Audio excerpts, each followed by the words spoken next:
سويال هالابور سويال هالابور سويال أبوان سويال يابان كدادا يري سويال هالابور سويال بسم الله الرحمن الرحيم anigoo yaasiin cabdiqani cali waxaan soo dhaweynayaa barnaamij suugaaneedka hibo iyo halabuur kaasoo garwadeen ka yahay halabuur ama afwaan maxamuud axmed saalax laguna naanayso maxamuud sooyaal goobtu waxa weeyaan Istanbul Hall waqtiga uu barnaamijku qabsoomayaana waxa weeye maanta jimcaha fiidkeeda ay soo galayso maanta sabtido anigoo magacaygu yahay macallin maxamed cawad jaamac waxaanu halkan ku baahinaynaa bandhig sugaaneedka hibo iyo hal abuur oo habeenka jimcuhu baxayo ee sabtida soo galayso bishuna tahay 8 bisha 10aad 2022 lagu qaban doono hoolka Istanbul dadweynaha reer Cergaabo nawaaxigeeda dhammaan ka soo qayb galayaasha gobolada jooga waxaanu ku martiqaadaynaa inay nagala ka soo qayb galaan bandhig sugaaneedkaas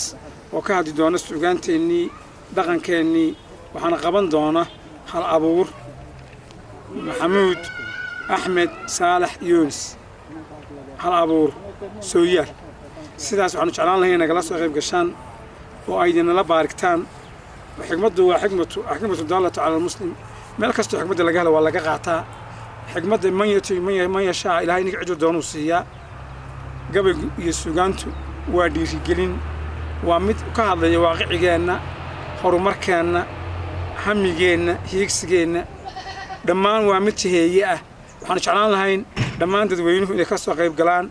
bandhigaas anigoo magacaygu yahay axmed maxamuud salebaan waxaanu soo dhaweynaynaa barnaamijka hibo iyo halabuur ee uu daadihinayo maxamuud axmed saalax yunis halabuur sooyaal insha Allah taala wuxuu ka dhici doonaa hoolka Istanbul habeenka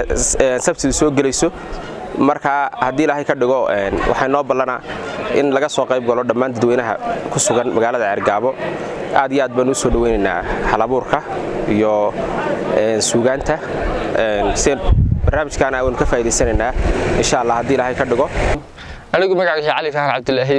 waxaan soo dhaweynaynaa bandhig sugaaneedka hibo iyo halabuur oo soo jeedin yaabaan kadaada yare sooyaal habeenka jimcaha ee sabtida soo galayso hoolka Istanbul anigoo guuleed nuur aadan waxaan soo dhaweynayaa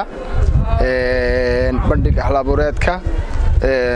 uu garwadeen ka yahay maxamuud axmed saalax daqare abwaan sooyaal goobtuna waa Istanbul habeenka sabtida soo galayso bandhigaas oo garwadeen ka yahay maxamuud axmed saalax waa soo dhaweynaynaa insha Allah taala halkaas ay noo ballana bulshooyinta iyo dhalinyarada aqoon-yahanka degmada Cergaabo dhamaantood magacaygu waa maxamed axmed ismaaciil waxaan halkan aad iyo aad ugu soo dhaweynayaa bandhiga hal abuurka uu daadihinayo maxamuud axmed saalax ku magac dheer hal abuur sooyaal dhici doona maalinta jimcaha habeenka sabtidu soo galayso goobtuna ka dhacayso Istanbul Hotel Cergaabo anigoo nuur maxamuud xirsi degan magaalada Cergaabo waxaan aad iyo aad u soo dhaweynayaa bandhig sugaaneedka ka dhici doona Hotel Istanbul ee uu daadihinayo hal abuurka da'da yar maxamuud axmed saalax yunis hal abuurkaas oo ah mid aad iyo aad loogu baahan yahay heer degmo iyo heer gobolba